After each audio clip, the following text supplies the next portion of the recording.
The chair of the Royal Commission into Child Sexual Abuse has openly questioned the tactics and ethics of the Catholic Church and its lawyers in fighting a damages claim from a victim of abuse.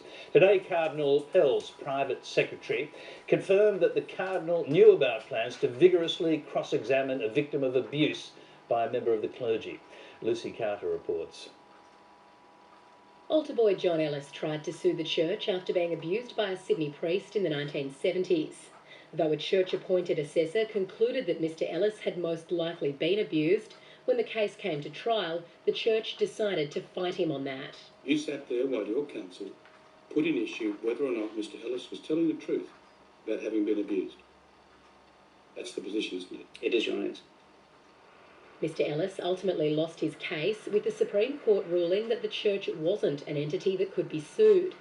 It was a landmark legal finding that the church's solicitor now can't seem to recall. And you can't remember anything that happened? Well, I wouldn't go as far to say I can't remember anything that happened, Your Look Honour. at your statement. Time after time, in relation to important issues, you say you cannot recall anything about it. Yes. Last week, the Royal Commission was told that the then Sydney Archbishop, Cardinal George Pell, had described the litigation against Mr Ellis as legal abuse.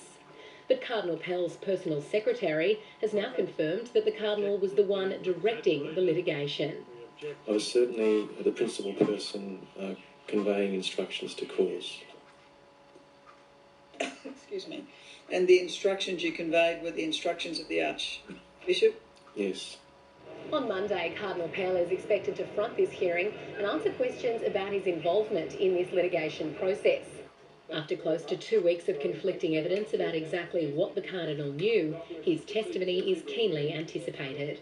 Lucy Carter, Late Line.